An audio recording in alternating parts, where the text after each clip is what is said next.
Fawzi Tiboulbi, jeune entrepreneur. Chalétois de 33 ans, Fawzi a grandi à Chalette. Il suit ses études à Durzy, avec en main une licence en chimie des matériaux. Il souhaite alors continuer dans le but d'obtenir un master professionnel, mais hélas, il ne trouve pas d'entreprise pour l'accueillir. C'est alors qu'une chance s'ouvre à lui. Suite au départ en retraite du gérant d'une entreprise de Montargis, il décide, grâce à l'aide de sa famille et d'un ami banquier, de racheter l'entreprise. Celle-ci établit des diagnostics et contrôles techniques immobiliers. N'ayant aucune formation dans ce domaine, il suit des formations sur Paris et obtient des certifications qui lui permettront de reprendre l'entreprise. Il démarre donc seul et au fur et à mesure, il crée des emplois. Aujourd'hui, son entreprise comprend 5 employés qui ont été recrutés lorsque cela était possible localement. Fawzi s'est aussi engagé dans la vie associative, notamment avec Dalib Veapi, dans la fédération Mosaïque. Il a été également à l'origine de la création, avec Maher Benazouz, de l'association tunisienne. Aujourd'hui, son entreprise lui prenant beaucoup de temps, il intervient dans le Loiret, Lyon et la Seine-et-Marne. Ses activités associatives sont moindres, mais dès qu'il le peut, il prend part aux activités.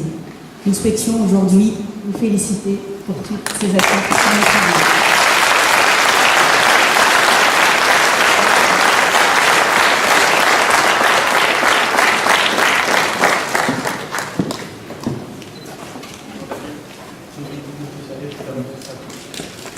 Merci à tous.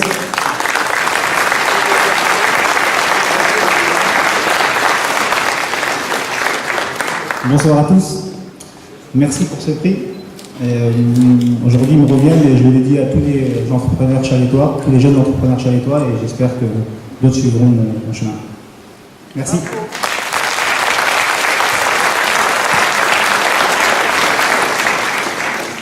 Fatma Ozdemir. Chalétoise, Fatma est titulaire d'un bac ES. Depuis 2006, elle est coordinatrice technique et responsable de l'école de foot, l'USC. Attirée par le foot grâce à son frère, ce sport est vite devenu une passion pour elle. Lors de sa prime enfance, elle jouait dans un club. Son éducatrice avait besoin d'aide et Fatma s'est proposée. À l'approche de ses 15 ans, elle passe le diplôme de jeune animateur et petit à petit, lui est venue l'envie de devenir éducatrice.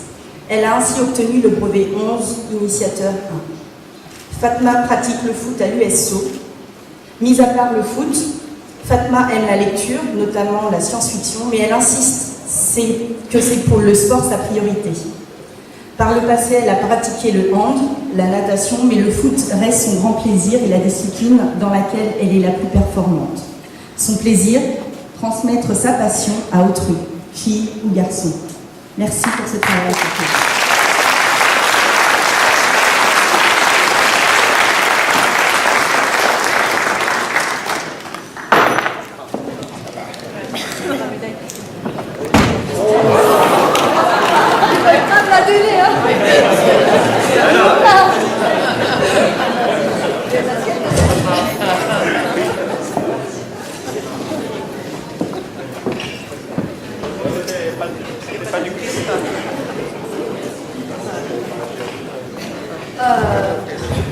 Étant donné que je suis petite, on va l'adapter à ma taille. Donc on ne voulait pas me la donner, mais c'est pas grave. Je vous remercie, c'est avec plaisir et j'espère que d'autres jeunes suivront notre chemin aussi. Et feront en sorte, voilà, pour les enfants, plein de choses. Voilà.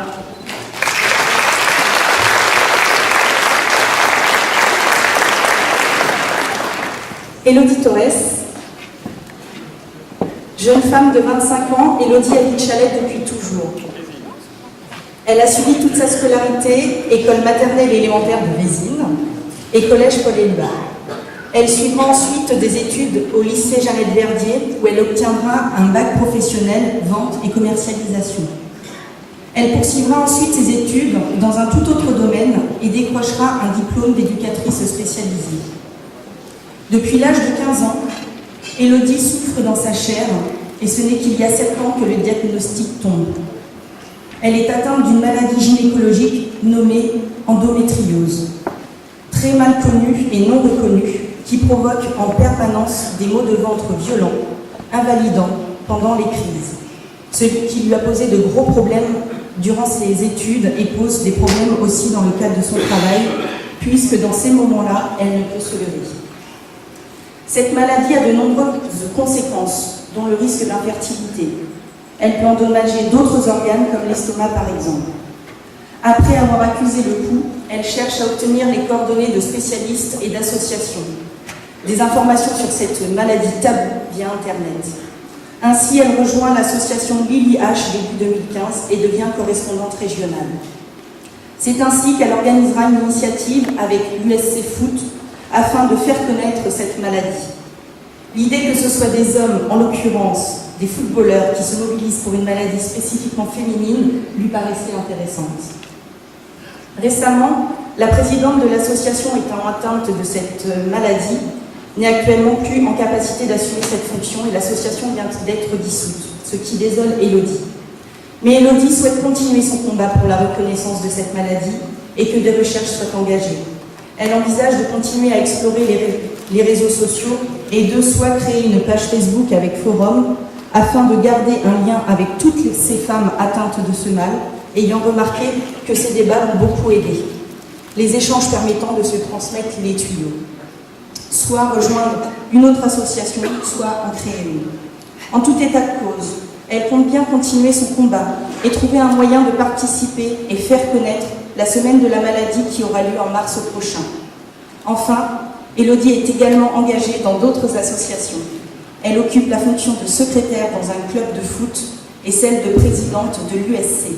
C'est sa façon à elle de participer à la vie locale. Merci.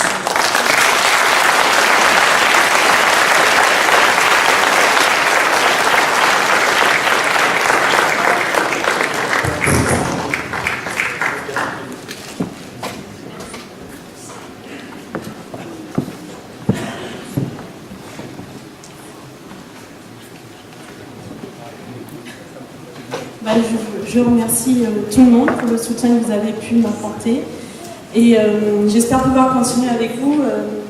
Désolée, je suis très émue.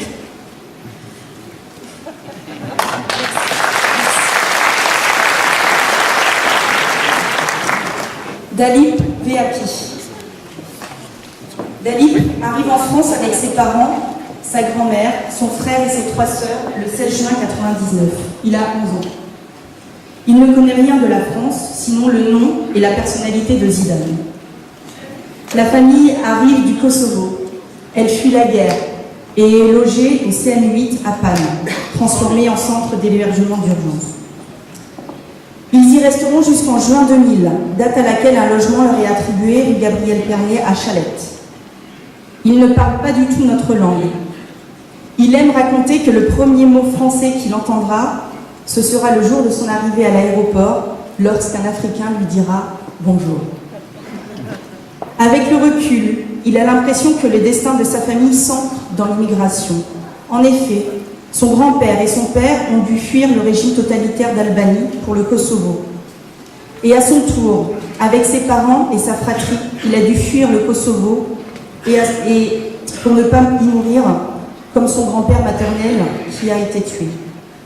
En septembre 1999, il est scolarisé à l'école du bourg de Panne.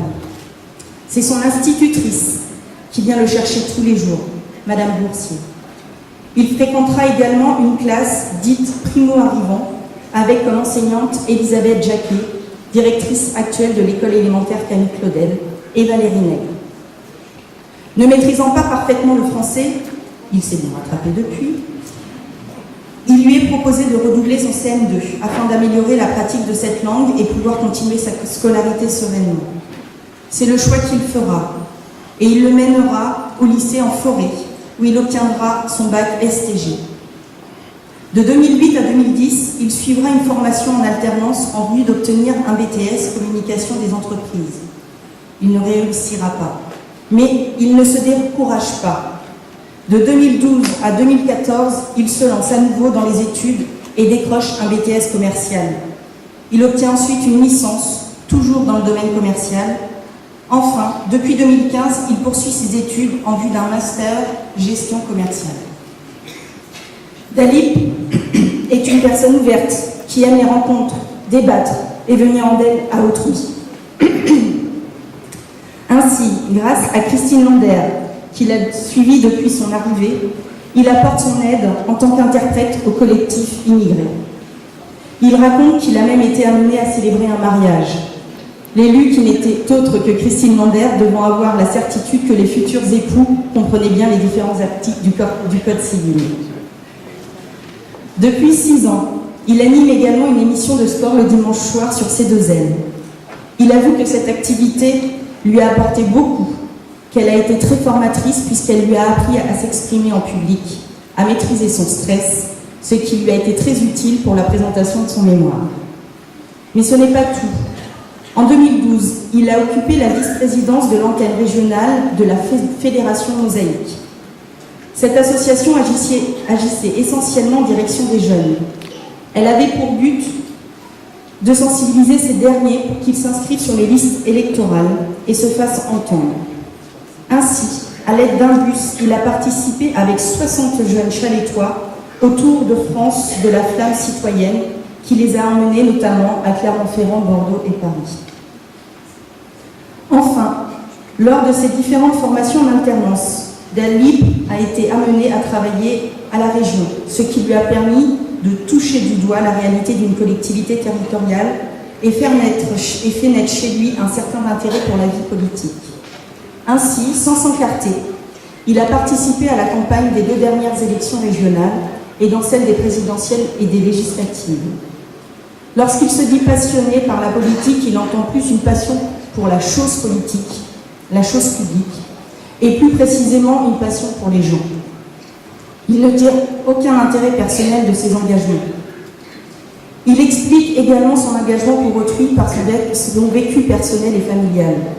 Cela lui a donné envie d'œuvrer pour le bien vivre ensemble, ici, en France, mais partout ailleurs dans le monde. Il espère de tout cœur ne pas avoir à fuir un jour ou l'autre la France. Il avoue clairement son goût de se battre pour un monde meilleur, pour la paix. D'autre part, il a été de ceux qui ont manifesté contre le CPE. Consciemment et inconsciemment, ou inconsciemment, il participe à toutes les initiatives contre les injustices quotidiennes notamment, la plus récente étant celle pour l'accueil des immigrés. Enfin, lorsqu'il trouve le temps, il joue au foot à Montargis, à l'USN et à Chalette. Il se sent impliqué dans la vie locale et régionale, remercie la France et celles et ceux qui lui ont permis d'être ce qu'il est aujourd'hui, un jeune homme bien dans sa peau, ouvert sur le monde, solidaire. Merci.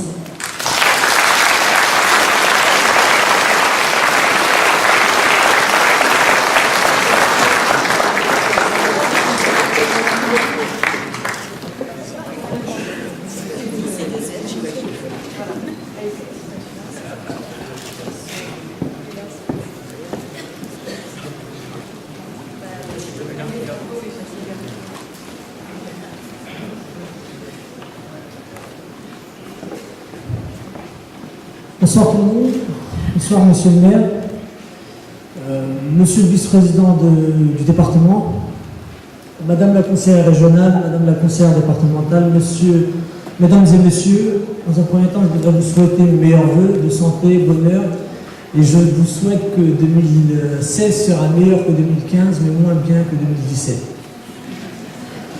Alors, ce goût de l'engagement, c'est venu, ça a été très bien résumé par le parcours personnel et qui est dû à un parcours familial. En tout cas, la seule chose que je peux vous dire, j'espère que je n'aurai pas à revivre ça et je le souhaite à personne. En attendant, c'est une très bonne chose que la ville de Chalette décide de décorer des jeunes qui militent de près ou de loin dans le milieu associatif, dans l'engagement politique, dans l'engagement citoyen au quotidien pour un meilleur avenir pour l'ensemble des citoyens, que ce soit à Chalette, dans l'agglomération ou sur l'ensemble de la France ou bien de la planète, parce qu'on n'est pas les seuls. Il y a des enfants qui militent au quotidien, que ce soit en Afrique ou bien en Amérique du Sud, en Inde, etc. Je voulais remercier la ville de Chalette pour la décoration Et je voulais surtout, c'est une petite goutte d'eau, mais je voulais surtout vous dire que je pense que si chacun faisait un minimum de choses pour le mieux vivre ensemble, pour la paix, pour l'ensemble des bonnes choses qui aujourd'hui nous animent tous, de près ou de loin, je pense que le monde ira beaucoup mieux. Et c'est pour ça que moi je ne cesserai jamais mon combat. Alors certes, ça passe par la politique, ça passe aussi par l'engagement citoyen. Et aujourd'hui, on ne va surtout pas s'arrêter là. On va certainement et sûr continuer. Et bien sûr, et c'est surtout avec vous, messieurs, dames, qu'on va continuer le combat pour améliorer le quotidien de tous les citoyens. Merci.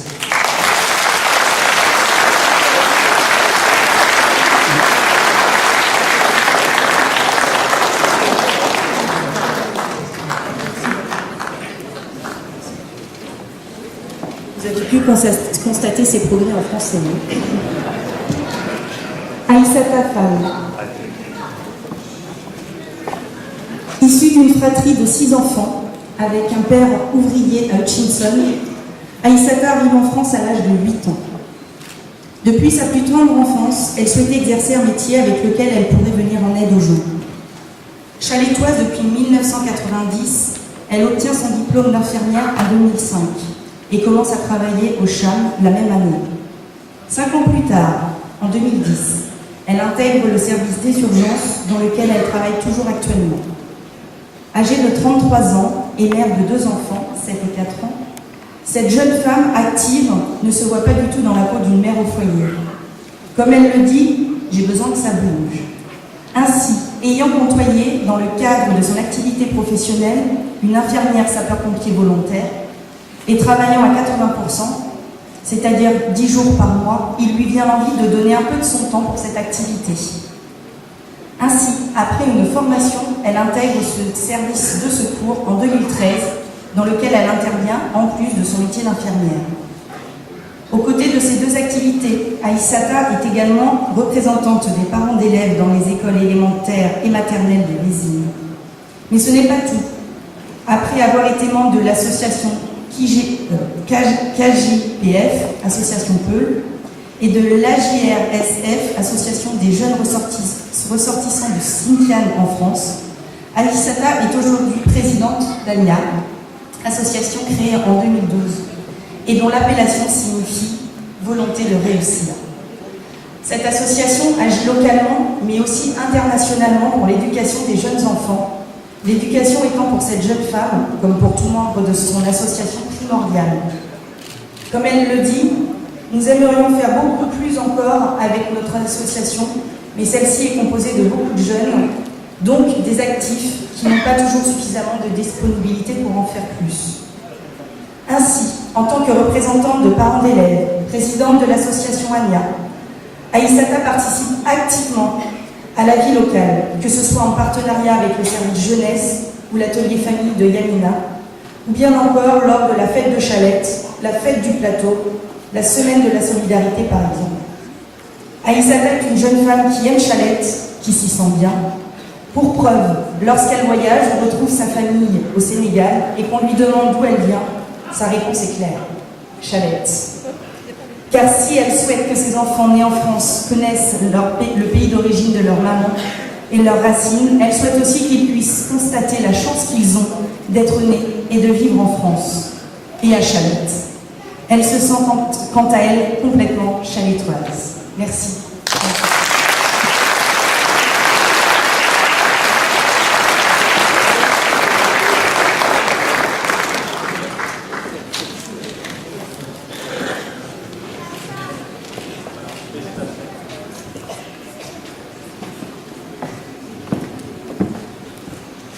Bonsoir, merci à tous et bonne année. Alors, pour moi, c'est normal, on va dire. Je dédie cette médaille à tous les bénévoles et membres de l'association ANIA, à toute ma famille qui m'ont soutenu dans tout le projet, à tous mes collègues du CHAM et à tous les sapeurs-pompiers du Loiret, et à tous les Chalettois. Et juste pour dire aux jeunes qu'en fait, avec la volonté, on peut tout faire, on peut réussir. Et aussi penser à mes enfants qui sont là et à mon mari aussi. Merci.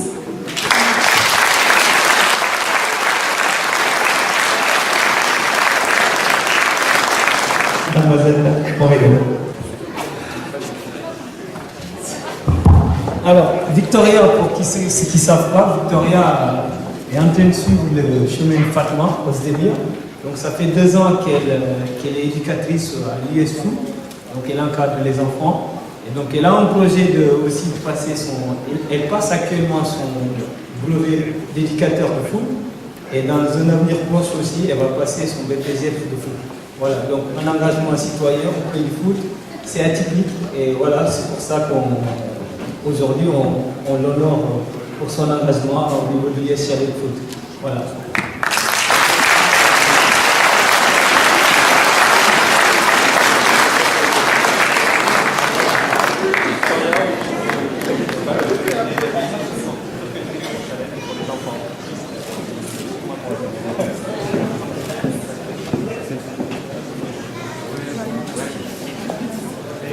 Monsieur le maire.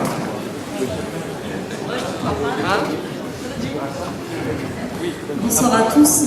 D'abord, je voudrais remercier l'IS Chalet pour tout ce qu'ils font pour moi. Et surtout, un grand merci à Fatma Ozdemir pour ce qu'elle fait pour moi et qu'elle m'aide dans la vie de tous les jours à être active au sein du club.